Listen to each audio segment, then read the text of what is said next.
Verdade, imparcialidade. Começa agora o programa A Hora da Verdade. A apresentação Carlos Frederico Gomes. Olá, amigos assinantes, estamos iniciando mais um programa A Hora da Verdade na sua TV Mais, canal 15 da Multiplay e na sua TV Litoral, ou Litoral TV, canal 5 da NET. Olha, eu não me sinto representado por esse governo do presidente Temer e também acho que não me sentiria representado pelo governo da presidente Dilma. Porque a gente não pode falar em Temer sem falar em Dilma, porque o Temer nada mais é do que vice da Dilma. Eu me sinto envergonhado de viver no Brasil hoje, sinceramente, envergonhado. Porque eu queria viver num país em que o meu país fosse exaltado, eu como cidadão fosse importante para ele, as crianças do meu país fossem importantes, os pais de família do meu país fossem importantes para ele, os trabalhadores, enfim, do meu país fossem importantes. A gente vive num país em que os idosos são humilhados e mortos todo dia, crianças são usadas, são estupradas, são mortas, mulheres são mortas diariamente. E o governo brasileiro, nos últimos anos, quando fala em respeito à vida, respeito ao cidadão, nada existe. Existe preocupação muito grande com o mercado, uma preocupação muito grande com a economia, uma preocupação muito grande com empresas, o capital estrangeiro. Mas a cidadania no Brasil, há muitos anos, ela foi relegada ao lixo, à basura. Foi relegada ao último plano. Ninguém se preocupa com o cidadão brasileiro. E é um momento muito ruim para a gente constatar isso. O mundo todo se fechou. A nova ordem mundial está sendo construída com as atitudes do presidente Trump dos Estados Unidos. Quem pregou, há bem pouco tempo atrás, que pregou, lutou, exigiu, né, a tal da globalização, hoje sabe que foi um péssimo negócio e um erro terrível. A globalização fez o mercado ficar mais forte, fez os países ricos ficarem mais ricos e os países pobres mais pobres e as pessoas mais pobres. O dinheiro circula em todo o país, em qualquer parte do mundo. O dinheiro do mercado, as startups, as empresas com penetração mundial, elas estão aqui. Vou dar um exemplo claro. Nossa Constituição, que diz que o transporte em qualquer município desse país tem que ser regulamentado pelas prefeituras, hoje foi desmoralizado. Estou falando do Uber. O Uber é uma empresa mundial em que mudou, impôs uma postura dela contra uma legislação que existia no nosso país. Não é só aqui, não, no mundo todo. Mas ao mesmo tempo em que o dinheiro entra, a empresa entra, o ser humano é discriminado. Aqui no Brasil está muito violento, uma família sofreu uma violência e tomou a atitude de morar nos Estados Unidos. Estou dando um exemplo. Nesse momento, o chefe da família, o homem, deve estar preso, a mulher deve estar presa e a criança está no abrigo separado do pai e da mãe. Sabe quando foi que existiu isso no mundo? Existiu isso no mundo muito na Segunda Guerra Mundial. Na Segunda Guerra Mundial, as crianças eram separadas, eram tomadas. Tem um filme lindo, A Escolha de Sofia, muito triste, que relata com muita verdade e muita honestidade o que aconteceu, sem exagero, sem pieguice, o que aconteceu de fato durante a Segunda Guerra Mundial nos Estados Unidos, principalmente lá na Europa, principalmente feita pelo governo nazista, em relação não só a judeus e outros povos, ciganos, pessoas que não eram da etnia ariana, que o Hitler queria que ficasse exclusivamente na Alemanha, e o resto que tinha foi, a preocupação era destruir mesmo, matar, destruir. Nessa brincadeira, milhões de judeus foram mortos.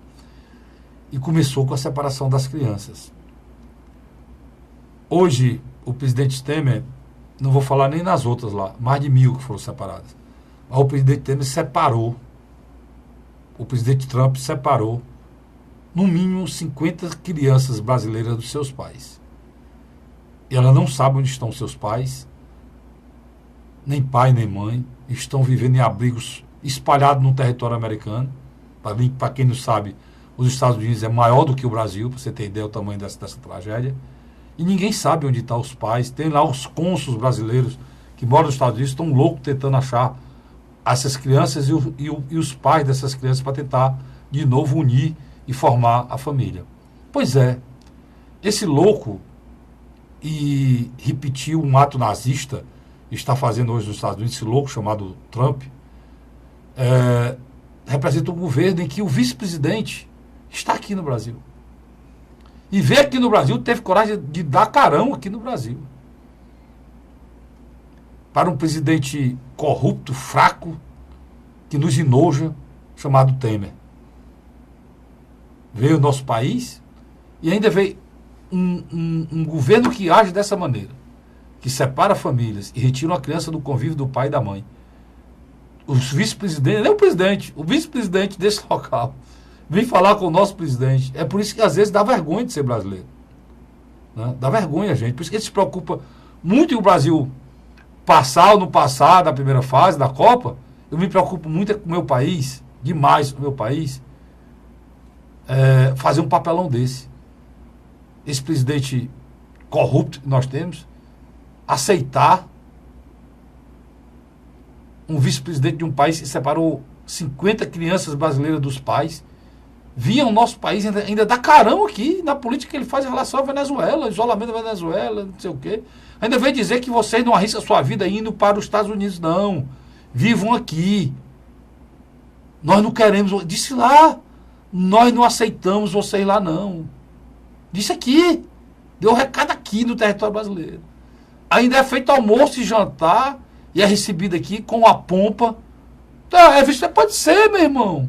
Mas se aqui tivesse um representante nosso, real, um homem que não fosse mas é um governo, um homem que não fosse um desses sei nem se a palavra certa é esses chaleram que faz essa babaquice, essa babação. O presidente brasileiro fica baixando a cabeça e fazendo uma chaleiragem, uma babação em cima do vice-presidente americano. O presidente brasileiro de um governo ridículo, que foi esse governo da dona Dilma, que ele era o vice, e ainda por cima o vice assumiu e está aí denunciado 2 vezes por corrupção, terminando um governo. Só faz humilhar o cidadão brasileiro, humilhar você, me humilhar a população, e saber que as nossas crianças lá que estão separadas, não tem ninguém que fale por elas. Não tem ninguém que fale por elas. É muito triste viver num país assim. Principalmente no momento em que o mundo está se fechando. Os abestados aqui, e passavam o tempo todo falando em globalização, em abertura, em retirada de barreiras comerciais, de impostos, estão tudo sem saber o que dizer. Porque eles representavam o quê? Os interesses das grandes empresas estrangeiras que queriam empurrar de goela abaixo tudo que elas produzem para a gente comprar sem ficar nada no nosso país. E o Trump, que é o cara que é o chefe do capitalismo, fechou o paizinho dele, está protegendo as indústrias dele. E agora, cara pálida, você que defende essa abertura, vai dizer o quê? Vai dizer o quê? E eles querem continuar fechando o país deles e mandando tudo para cá. E a gente feito besta, sendo vagão de um país autoritário, com atitudes nazistas, fascistas, como esse governo americano atual. É terrível você viver num país em que o seu presidente, em que quem deveria lutar e brigar por você, pelas crianças desse país, pelo cidadão brasileiro, não tem um pingo de nacionalismo, não tem um pingo de respeito à cidadania, não tem um pingo de respeito às crianças que estão afastadas dos seus pais. Não tem coisa mais cruel no mundo. Você que é pai, né? Você que é mãe, sabe do que eu estou falando. Qual é a crueldade de você ver crianças chorando, sem referencial, de uma hora para outra desaparece o pai e a mãe. E você está pensando que são crianças maiores? São não. São crianças de 2 anos, são bebês separados. Brasileirinhos separados são mais de 50. E esse governo fraco, né? Fraco, tá pedindo alguma coisa, não teve nem coragem de pedir em público, pedindo reservadamente, porque a imprensa está cobrando.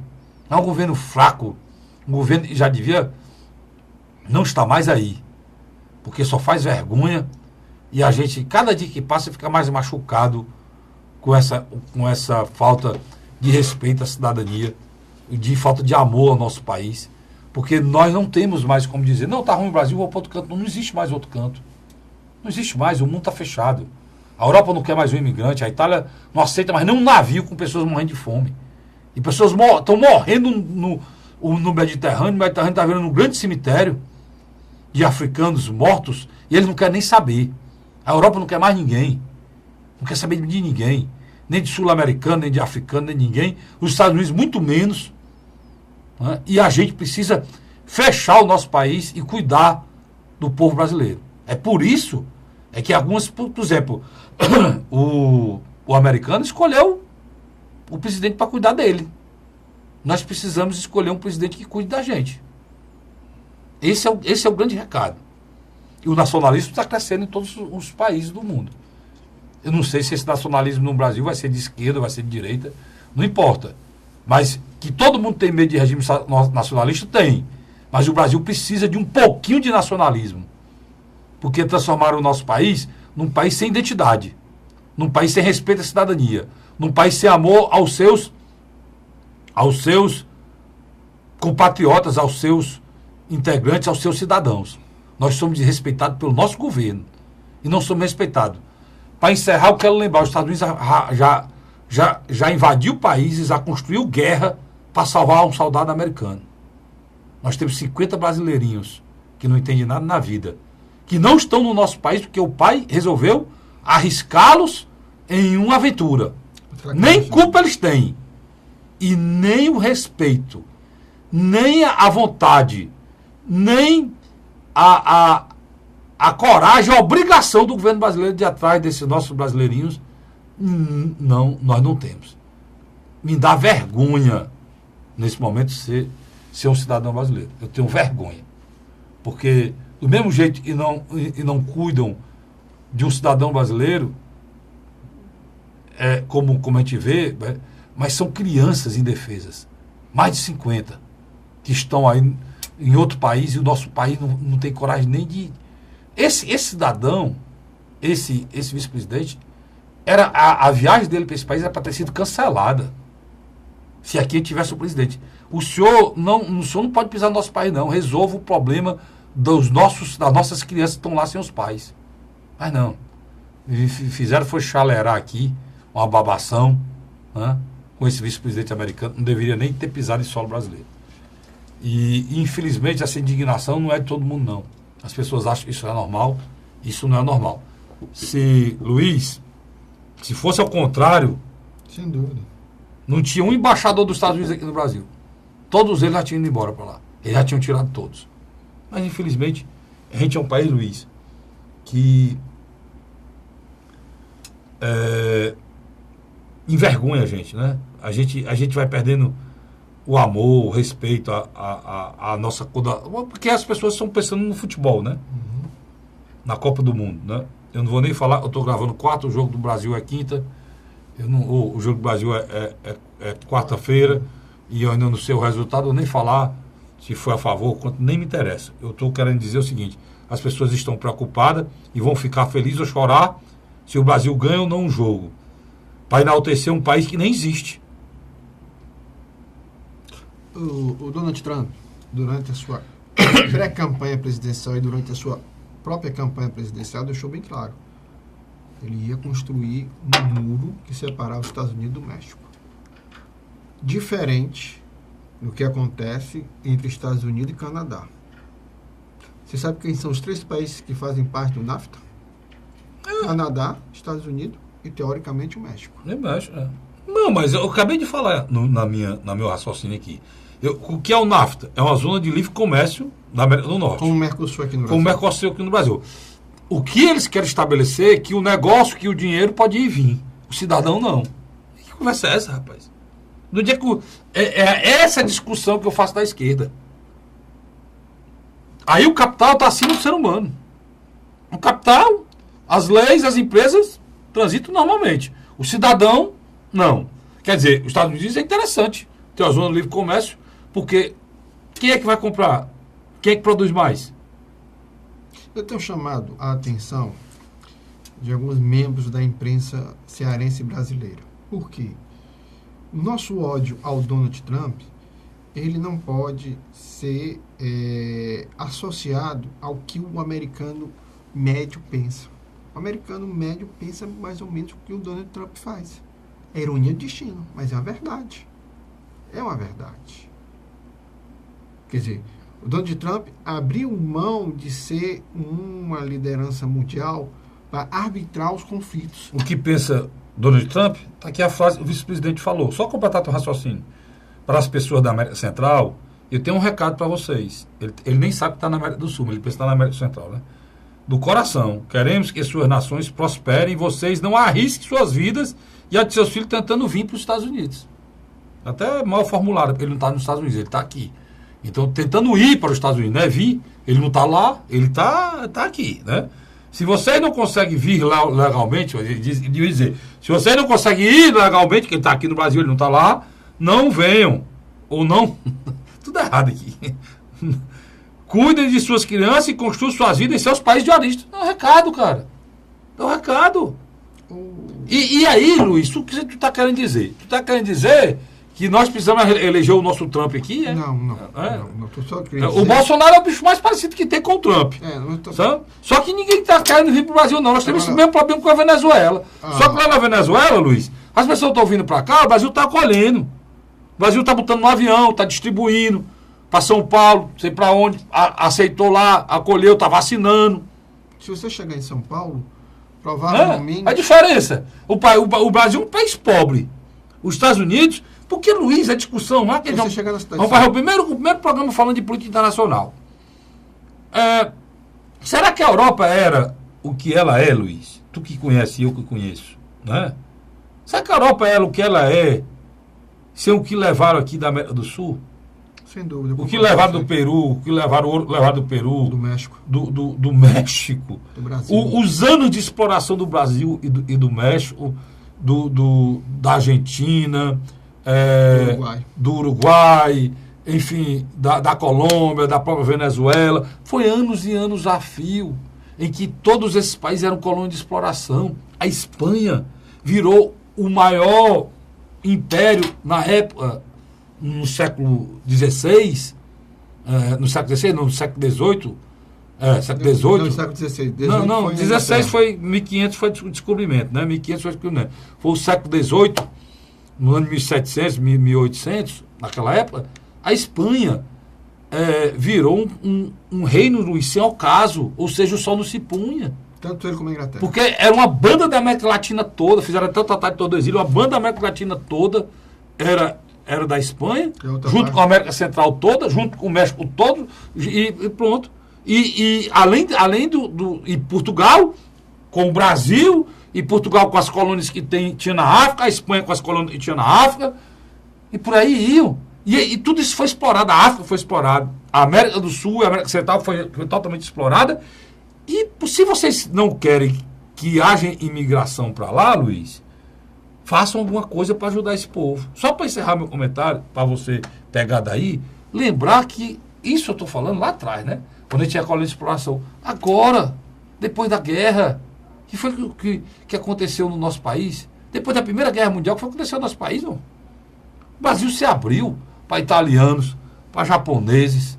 A colônia italiana no Brasil, O sul do Brasil é feito de alemão, italiano, japonês. Ucraniano. Rapaz, Rondônia. Rapaz, nós temos locais aqui no Brasil que são fechados. Eles falam a mesma língua que falam na Polônia, na Ucrânia, como o Luiz está dizendo aqui. E você vê um país que recebe todo mundo de braços abertos, você vê 50 brasileiros chegando lá nos Estados Unidos, separam o pai e a mãe. Mas não é, Luiz, assim não, separar não, assim é arrastando mesmo, mano, arrancando nos braços, né? E levando o pai preso e as crianças mandadas para abrigo, você sabe lá onde é. Quando você pega a região costeira do Atlântico e do Pacífico dos Estados Unidos, onde está concentrado o que nós chamamos os americanos mais liberais, mais cosmopolita, mais aberto aos imigrantes. Quando você entra na região central dos Estados Unidos, no interior mesmo, é um pessoal mais fechado, que não quer a entrada de estrangeiro para vir dividir os benefícios sociais do americano. Então, o que está acontecendo? Donald Trump sabe disso, está se baseando na questão da divisão social e política do eleitorado americano e, só entre nós, cria o factoide, né? A internet e todo mundo. Não, e ele cria o factoide, porque enquanto a gente está discutindo essas coisas, ele... Tu sabe que a política internacional, Luiz, tu sabe disso mais que ele está com aquele processo da Rússia. Isso. Em relação que todo mundo diz que ele só ganhou a eleição porque a Rússia o ajudou. Então, e houve mesmo. Isso aí houve mesmo.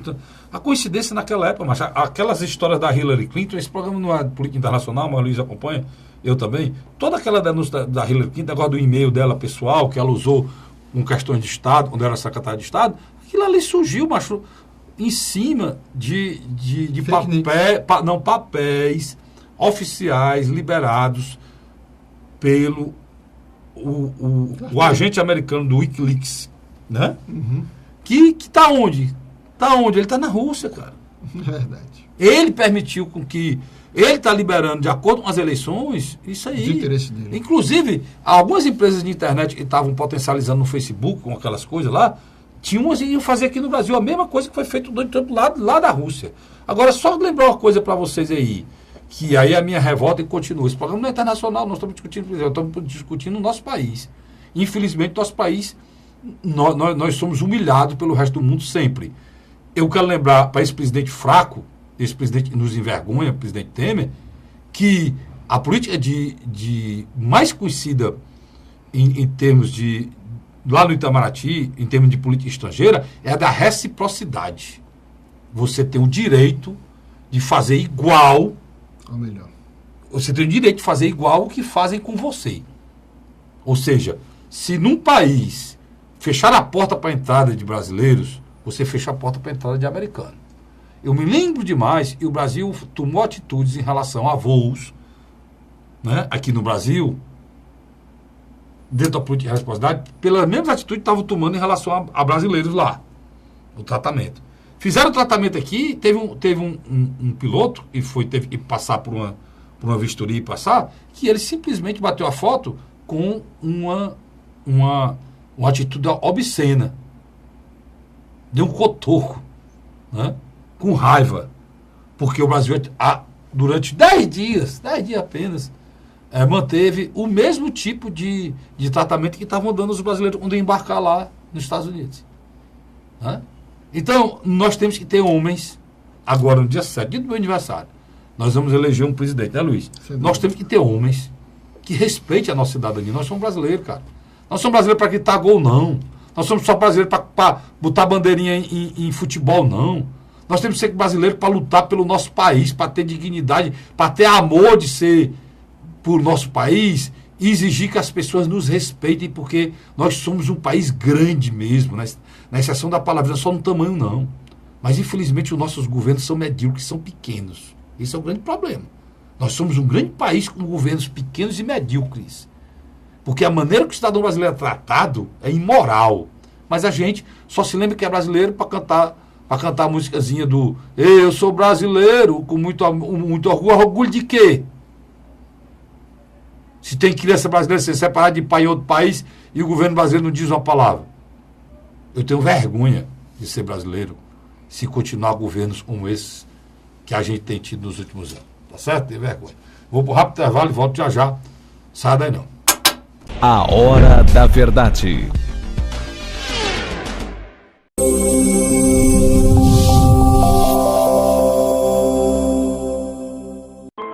A Assembleia Legislativa começou a campanha Ceará Sem Drogas. A discussão vai ser levada para todo o estado, prevenindo a população e buscando soluções para resolver o problema. Participe da campanha.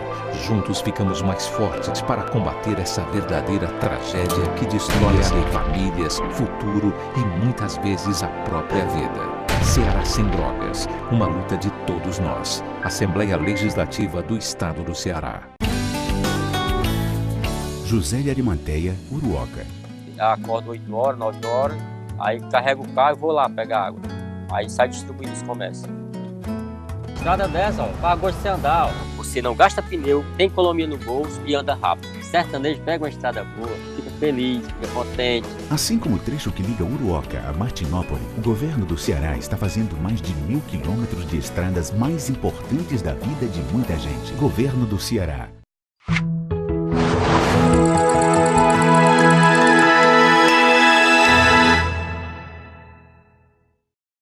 A Hora da Verdade. Estamos de volta com o segundo bloco do programa Hora da Verdade, na sua TV+, canal 15 da Multiplay, na sua Litoral TV, canal 5 da NET. Luiz, cara, muita gente associa o Temer, o Trump ao Bolsonaro.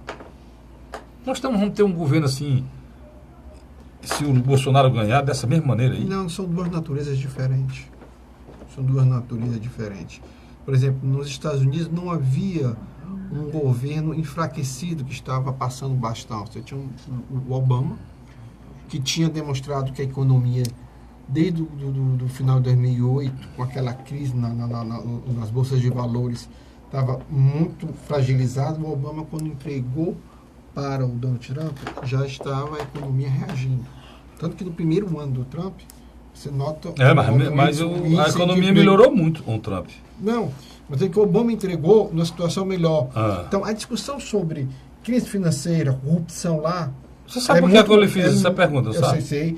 Porque você falou aí no bloco passado, cara. É. Você quis dizer que o sentimento do povo americano é o mesmo sentimento da classe média brasileira que vota no Bolsonaro. Você que falou. Sim, tem semelhanças. Eu estou dizendo que você falou. Tem semelhanças. Se você está quem está queimando o Bolsonaro é você, não sou eu não. Então, só lhe fiz a pergunta. Você disse no seu comentário que o sentimento do povo americano em relação à imigração... O americano que mora na região central. Pois é. Que não era o mesmo litoral. sentimento da classe média brasileira em relação a algumas coisas aí. Algumas políticas sociais. Pronto. Distributiva de renda. Pronto. Sabe? Ou seja, o eleitor Bolsonaro é contra pobre, é contra imigrante, é contra Bolsa Família. É isso aí? Sim, uma parte sim. Muito sensível. Muito sensível. É um dos problemas que eu acho que o Bolsonaro não consegue crescer mais. Porque quando ele faz alguns discursos para agradar um determinado público, ele afasta outro. Mas uma coisa eu lhe garanto. Com todo o discurso do Bolsonaro, às vezes, não conseguindo abranger contingentes maiores de cidadãos eleitores, ele termina essa semana uma pesquisa em Minas Gerais, tendo nada mais, nada menos, Carlos Frederico, 30% dos votos. Sim, mas ele é um cara, se a gente for pensar nisso aí, ele é um cara que ele já tentou vincular a imagem dele à do Trump. Não, ele vincula. tenta ser recebido. Não, e não tenha nenhuma dúvida se o Donald Trump gravar o vídeo. É isso que eu ia fazer. Apoiando a candidatura do Bolsonaro, que aí é uma coisa que eu vou perguntar aqui que é muito séria. A candidatura do Bolsonaro pode ter influência estrangeira já? Tem. Mas você sabe que você está falando é muito grave. Tem. Quando você pega uma figura como filósofo... Financeira não, né? Também. Financeira também, já? Mas tu sabe que é proibido por lei. É assim, mas a logística, Tu né? sabe que as pessoas falam que, no caso, o governo Lula não era para ter caído, porque recebeu 1 milhão do governo do Gaddafi. A gente discute isso aqui, cara. Sem dúvida. Da Líbia. E a política brasileira, a legislação brasileira é terminantemente proibido você receber recursos de outro país para financiar a campanha aqui. Isso é um dos piores crimes que pode haver. Carlinhos. Inclusive dá 30 anos de cadeia, uma coisa desse caso aí. Mas Inclusive o Lula está sendo acusado disso. Não sei se vai... Se há... Está na pauta. Se a delação do Palocci, que acabou de ser homologada, e não está dentro não está dentro dessas premissas. Você tem ideia. Então, sobre o pessoal do Bolsonaro, vocês estão me assistindo aqui no Ceará, diga para ele, para não receber dinheiro de lá não, porque se receber dinheiro lá do Trump, não dá certo aqui não. A lei é terminantemente contra e não dá nem toma posse. Mas que tipo de apoio seria? Os grupos ultraliberais na área econômica lá nos Estados Unidos... Você repassa para os caras daqui do Brasil, os do Brasil aqui... Porque ele tem instituições aqui. Pois é. O que é que eles vão fazer? Eles não podem dar dinheiro para a campanha, porque o financiamento privado foi proibido. Não pode. Mas eles podem... Não, eles não podem empresa. Como cidadão, todos eles podem. Então, isso se arrecadar na internet... Já está até aberto, Luiz. Agora você me respondeu. Sim, mas então os caras daqui, não pode dizer que os vinhos de fora para entrar aqui. Mas os recursos virão de fora. Não, pode ser o seguinte, você fala, os caras liberais, os empresários liberais que estão aqui, que pensam como esse pensamento lá de cá, podem passar a contribuir para a campanha do... O cara tem uma fundação nos Estados Unidos ou em Israel, tem um escritório aqui em Fortaleza, ele pode ajudar. Eu vou só falar um advogado para que é isso aí. Não, estou dizendo... Mas eu quero dizer para você o seguinte... Eu fiquei preocupado, porque o presidente Trump, ele tem tido atitudes contra a cidadania... Mundial. É terrível. Cidadania mundial. Terrível. Porque você viver no mundo, olha, eu quero que vocês entendam qual é a minha preocupação. Luiz, a gente viveu atrocidades, a pessoa passar muito tempo, não é a minha idade, cara.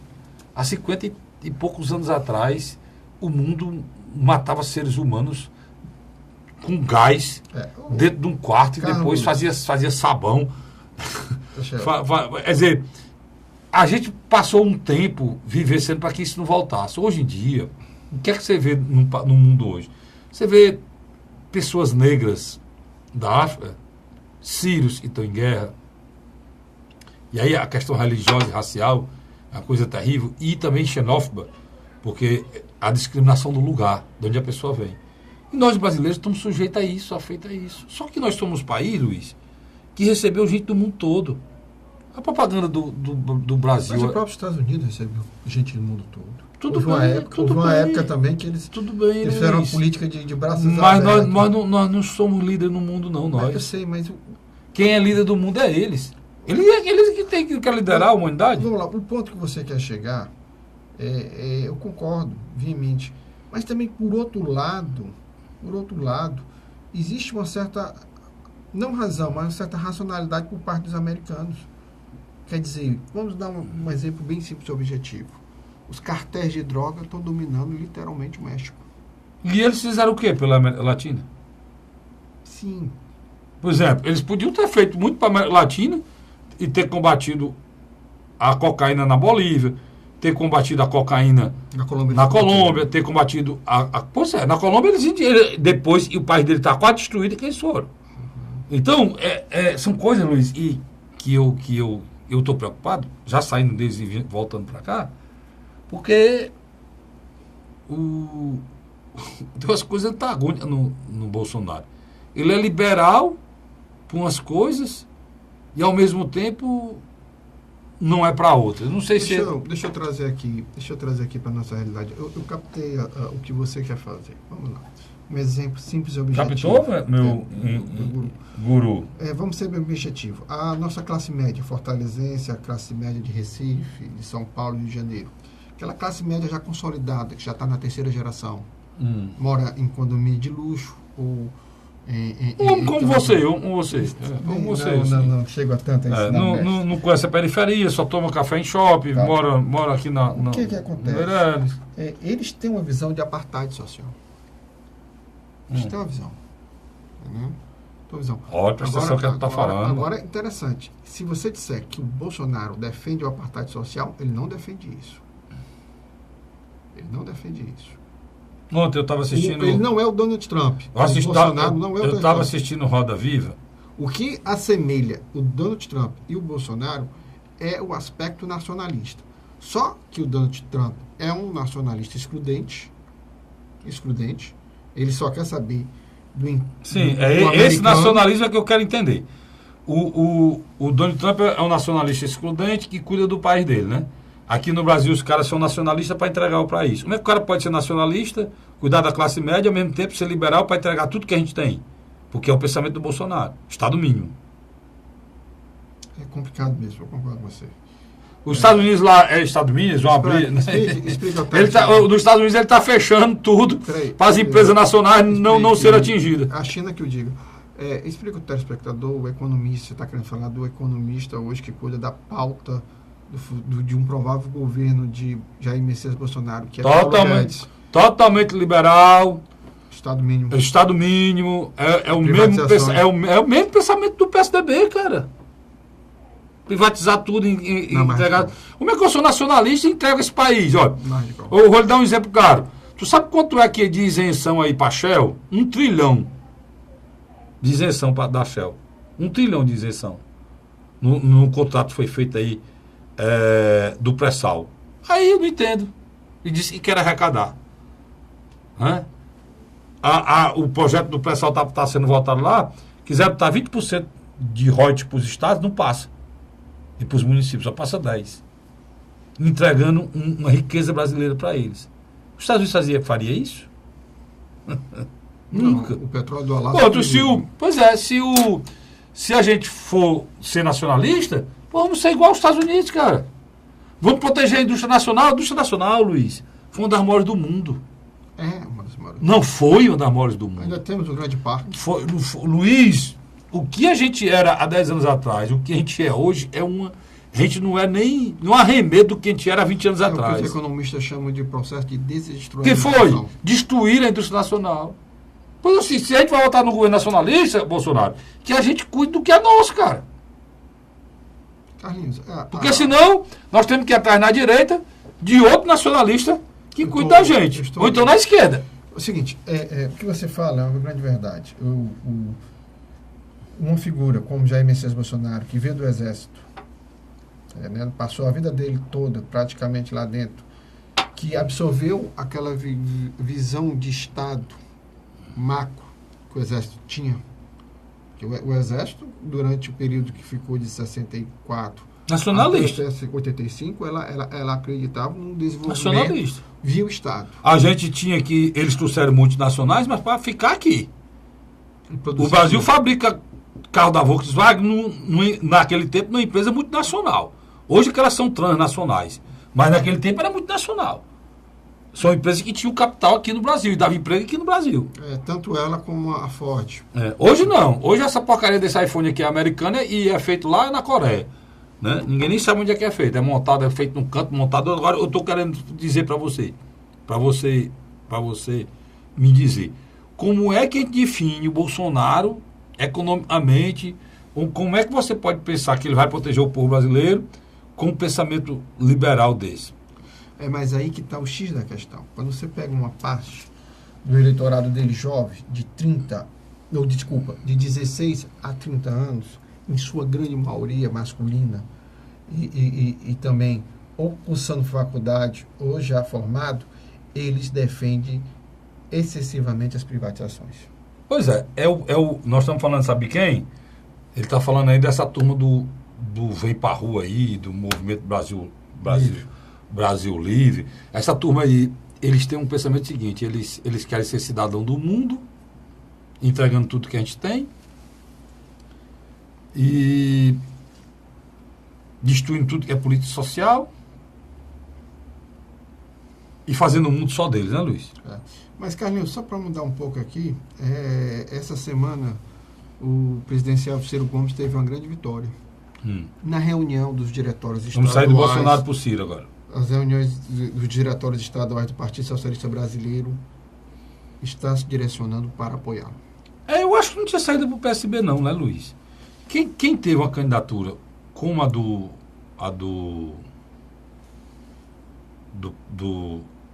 Eduardo Campos. Do Eduardo Campos, que morreu. Depois Marina Silva. Que morreu naquele acidente, vamos para o Eduardo Campos mesmo.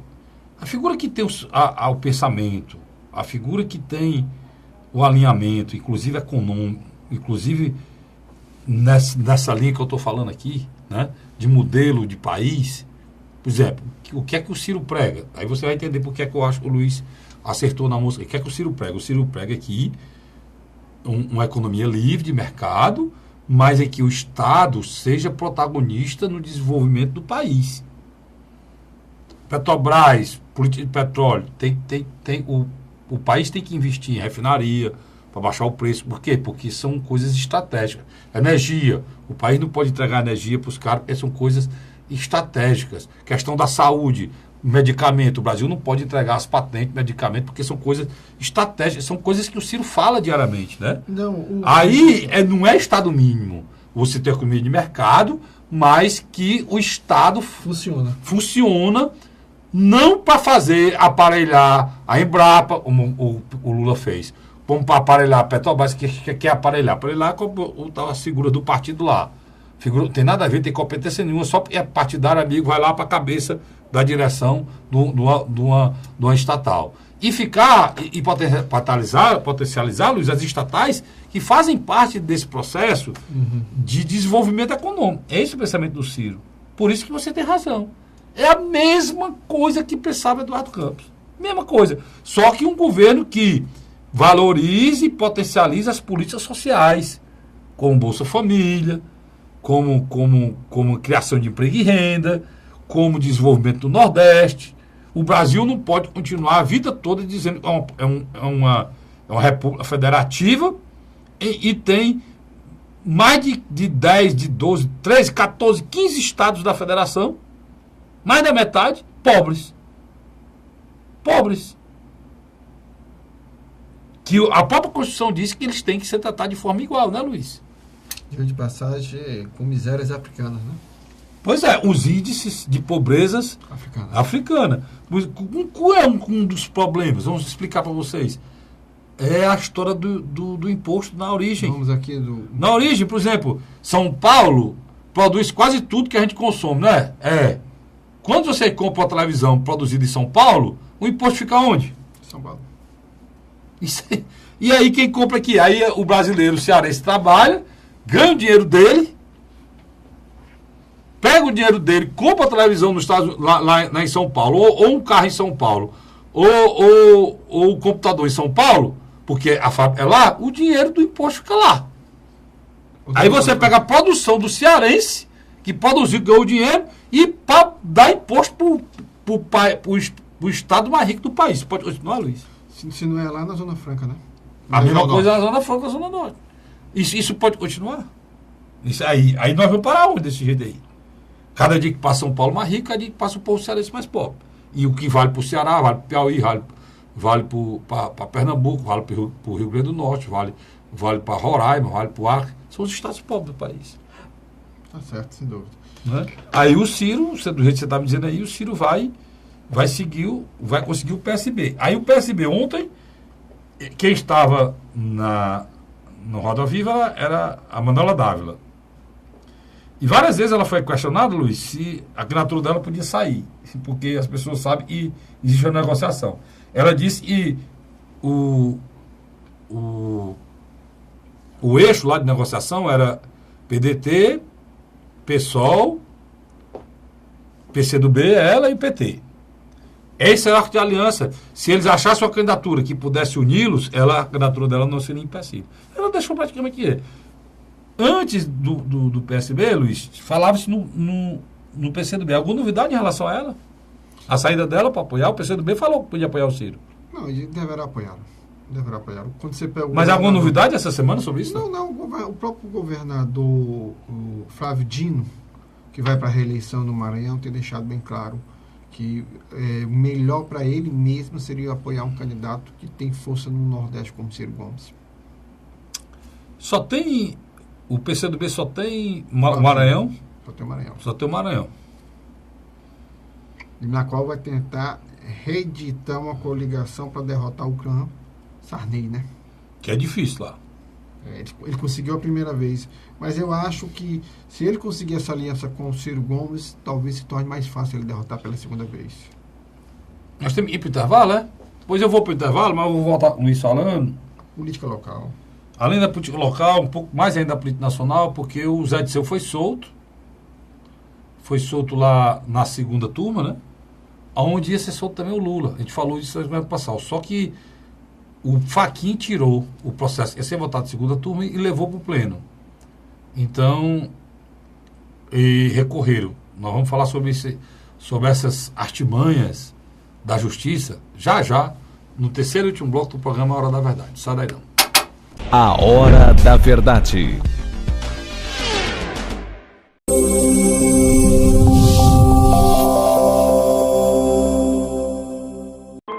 A Assembleia Legislativa começou a campanha Ceará Sem Drogas.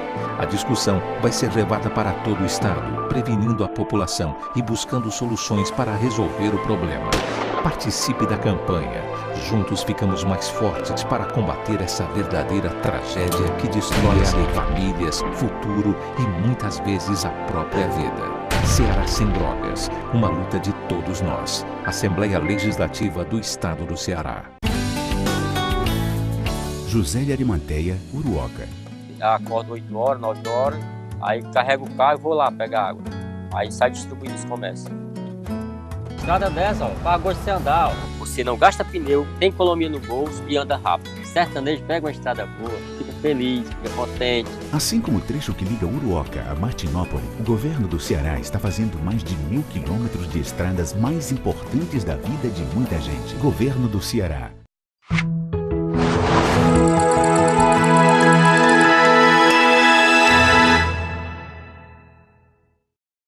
A Hora da Verdade. Estamos de volta com o terceiro e último bloco do programa do programa Hora da Verdade na sua TV+, canal 15 da Multiplay, na sua Litoral TV, canal 5 da NET. Eu falei pela ordem, mas o programa que eu faço, você assiste também lá na TV Fortaleza, na TV Assembleia, o programa Pela Ordem. Muitas vezes o Luiz está comigo também lá no programa Pela Ordem, ultimamente mais ainda, porque nessa época de campanha, os políticos e os secretários estão tudo viajando, né? Literalmente. Ninguém consegue achar ninguém Não, os Martins que o digam, para né? entrevistar, não. Pois é. Mas, Luiz, soltaram o Zé Disseu na segunda turma, onde ia ser votado onde ia ser votado aquele pedido do Lula, né? De revisão, né? De revisão da prisão dele em segunda instância. Quer dizer, o que você nota? Você nota que Gilmar Mendes, principalmente com Lewandowski e Dias Toffoli, estão liderando na segunda turma toda a desmontagem do que o juiz Sérgio Moro e o juiz Bretas fizeram. Sérgio Moro em Curitiba e Bretas no Rio de Janeiro. O que já foi solto de indivíduos com provas para ficar o resto da vida presa lá do Rio de Janeiro, através de seu Gilmar Mendes. Agora o Gilmar Mendes soltou... Nem parar até presa lá no Rio de Janeiro, viu? Se dependendo do Gilmar Mendes. O Gilmar Mendes soltou agora, nessa semana, ele soltou... Do doleiro, do cara financiador. Daquela operação... Como é o nome da operação, Luiz? São tantas, meu amigo. Tanta operação que demais era câmbio, né? Câmbio, alô, aquela do câmbio que só envolve doleiro. Essa operação... Um dos doleiros mais importantes estava o Gilmar Mendes soltou. Parece que ele não gosta de doleiro preso, não. Sei por que Luiz. Agora, só entre nós, é preciso rever e abrir essa caixa preta do judiciário brasileiro. É inadmissível. O país tenta se passar limpo e, no entanto, a gente pega figuras nefastas como Dias Toffoli, que vai assumir agora o Supremo Tribunal Federal, pega figuras como Gilmar Mendes, entre outros. Uma figura como Zé Disseu não pode estar solto. Olha, o ministro Lewandowski, Luiz, presidente da da segunda turma lá, acobou na terça-feira agora, passada, que o tribunal julgue em definitiva as ações que tratam da possibilidade da prisão após condenação em segunda instância. A cobrança foi feita por Lewandowski durante a sessão da segunda turma, colegiado formado por 5 ministros. Esse colegiado aqui está soltando todo mundo. É responsável por julgar os processos da Lava Jato no Supremo. Além de Lewandowski, entrega a segunda turma o ministro Edson Fachin, relator das ações da Lava Jato, Dias Toffoli, Gilmar Mendes e Sérgio de Mello. A escolha da data para o julgamento das ações em uma atribuição do presidente do STJ, a ministra Carmen Lúcia, mas ela tem resistido em colocar em pauta as ações que tratam do tema. Lewandowski não citou a ministra, mas durante sua fala no plenário da segunda turma, ele pegou pesado, ele praticamente botou a culpa nela. Os processos estão sob a relatoria do ministro Marco Aurélio Mello, que liberou os processos para julgamento desde dezembro do ano passado. Quer dizer, ele está botando a culpa na... Isso é brincadeira de mau gosto, né, cara? Ele está botando a culpa na presidente do Supremo. O Lula está preso. E na realidade aqui, a peça dele voltar à segunda instância é porque o Lula foi preso. Porque está errada a justiça, né? Ele está errado a justiça que prendeu. Só que quando a gente fala em Lula, porque no Brasil é assim, uma pessoa vale mais do que 1000. Mas no meio dessa segunda instância preso, tem o quê? Assassino, que está preso e pode ser solto essa decisão. Vai dizendo aí, Luiz? Doleiros. Latrocida. Não, vou nem falar dos caras que colaram em branco, não. Pedófilo, que estuprou criança. Vão soltar o Lula e o Lula vão soltar essa raça todinha aqui. E está preso em segunda instância. Porque a questão é criminal. Não é só crime do colarinho branco, não, né, Luiz? É mais profundo, como você falou. Você deixou bem claro aí que nós estamos vivendo um processo de que... A Lava Jato está sendo desmoralizada, Luiz? Está sendo desmontada. Está sendo desmontada. Está sendo desmontada. E aí eu tenho que tirar o chapéu para o seu doutor Gilmar Mendes. Pode-se dizer tudo dele, negativamente. Mas dizer que ele não está cumprindo o que ele prometeu, ele está. Ele literalmente está liderando, junto com junto com Lewandowski e agora o futuro presidente da casa, o Dias Toffoli, todo esse movimento. Quando vai para o plenário... O Marco Aurélio já tinha reclamado, né? E não tinha sido votado, agora o Dias Toffoli está aumentando, né? Tá. A questão da segunda instância. Você lembra aquele processo do PEN que foi tirado, não foi votado? Ui. Na pedido do PEN. Tem uma da OAB também, falando da mesma coisa. É que a estratégia do Écio Fachin, quando ele sente a situação complicar-se, ele literalmente... Não, o Lula ia ser solto lá na segunda turma. Não foi porque ele puxou o plenário, né? Na última terça-feira, sim. Só não foi porque ele puxou o plenário. Na última terça-feira, dia 26, isso aí não tem a menor dúvida, não. Carlos, a gente tem um grupo no WhatsApp, na qual nós colocamos alguns grandes amigos nossos. E eu me admirei, né? Eu vi aquela foto de Eunício de Oliveira e governador Camilo Santana jogando bola. E aí? Não, aí o que a gente sabe, Luiz, aí é preciso ser dito o seguinte, o que você já falou e eu já falei aqui é o fato, que inclusive o blog do Luiz tem um grupo e esse programa aqui tem um grupo no WhatsApp, feito por mim pelo Luiz. E essa semana eu botei muitos amigos meus, botei bem uns, né? E botei um bocado essa semana, o Luiz já tinha botado o dele, eu botei o meu. E nós vamos botar mais imagens daqui, né, Luiz? Lá no blog, vamos botar mais discussão da gente no blog lá. No próximo programa eu vou dar até o número para quem quiser adicionar e entrar sem problema.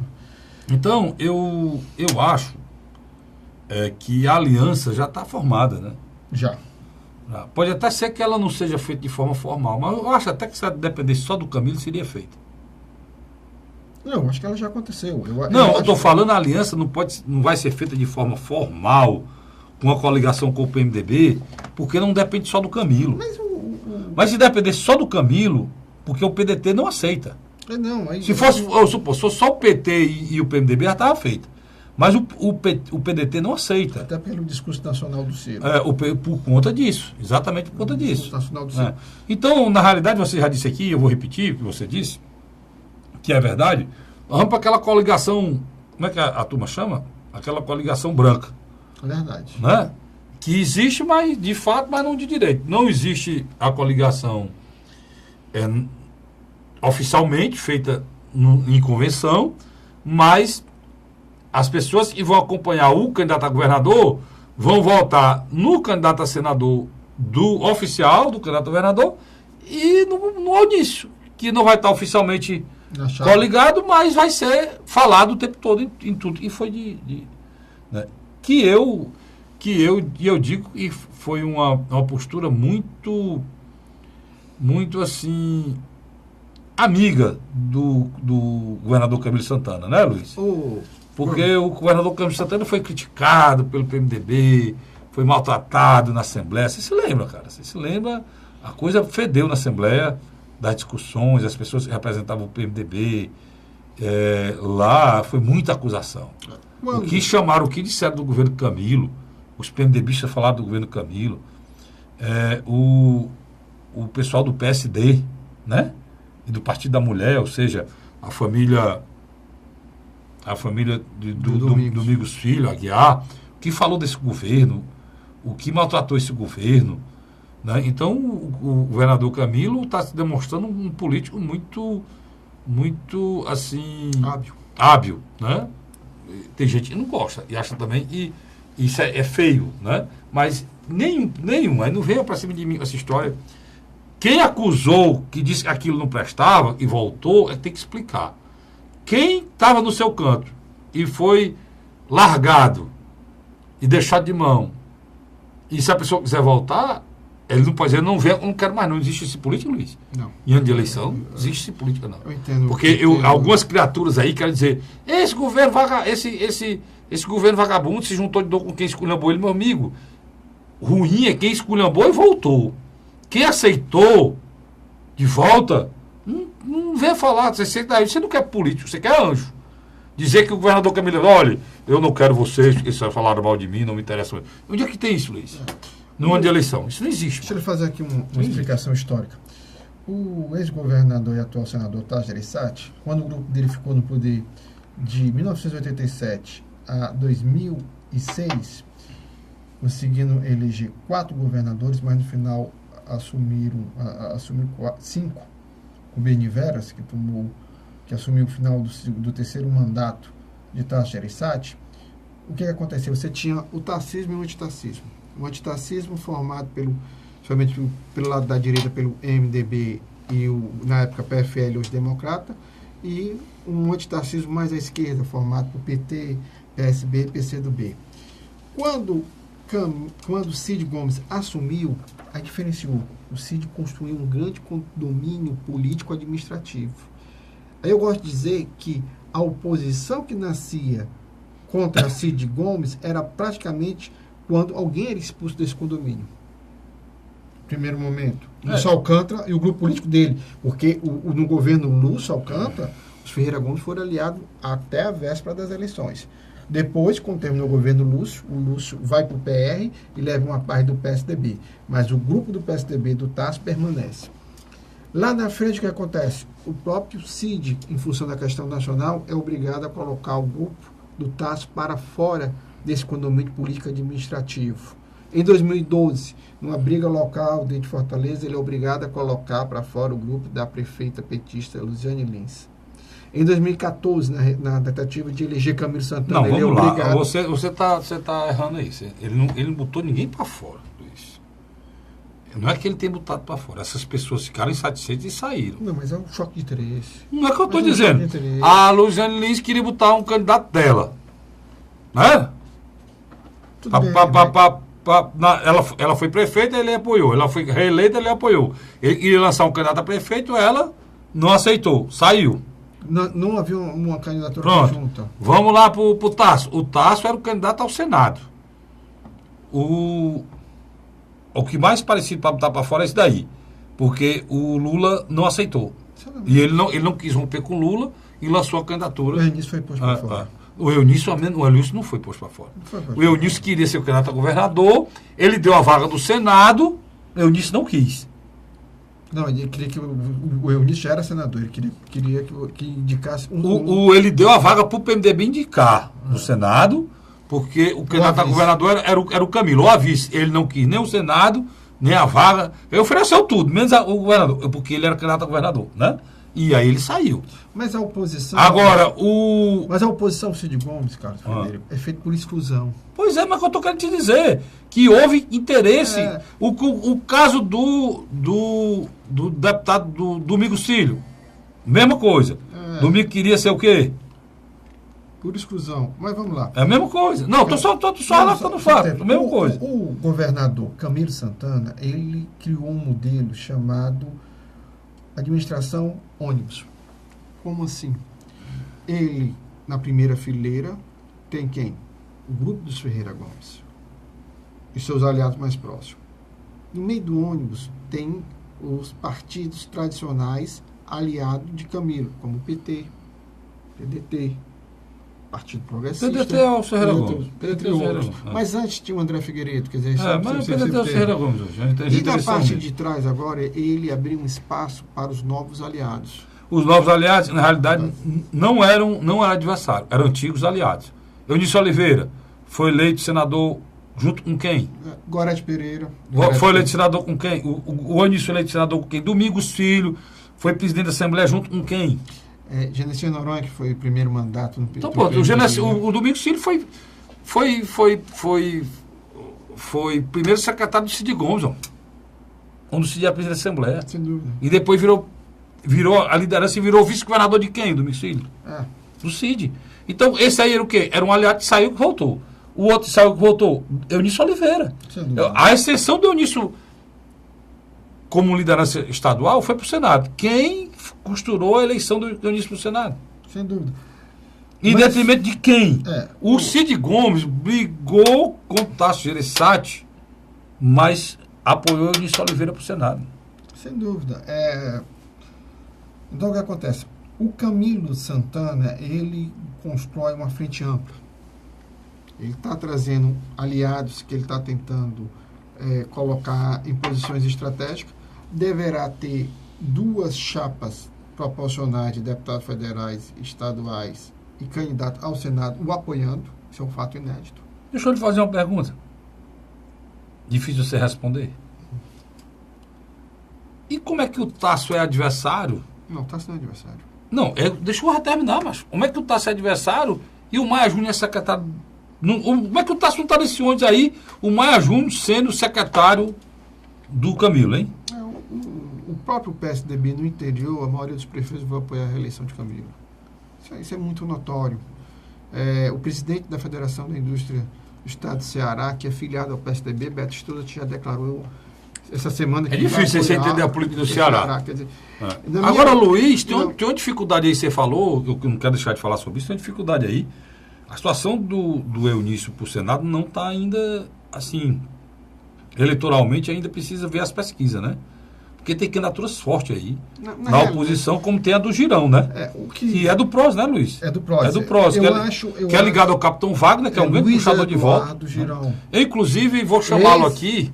Vamos tentar ver se a gente conversa antes da campanha, Luiz, com os candidatos a senadores, né? Eu acho que sim. Seria mais fácil. Com pré-candidato a senador, né? Depois a gente pensa ver se a gente conversa com o Girão. Tem vários aí, né, Luiz? Tem. No próximo programa vamos falar aqui quem são os possíveis candidatos ao Senado. Sem dúvida. São 2 vagas, essa é muita gente, né? Muita gente. E o grande dilema que eu acho que vai acontecer lá na chapa de Camilo Santana é que eu acho que o PDT vai lançar 2 candidatos ao Senado. Você acha que é o Cid e o André? Eu acho. Acho que a confusão vai ser grande nesse aspecto. Se for disso aí, fica ruim pro senador Eunício, né? Fica. Luiz, obrigado, viu, cara? Obrigado por ter vindo aqui mais uma vez, o nosso chamamento. Você está no programa Hora da Verdade, está chegando ao final. Esse é Luiz Cláudio Barbosa, eu sou Cássio Frederico Gomes. Terminamos o programa e agradecemos a você, a sua audiência. Até a próxima semana, se Deus quiser.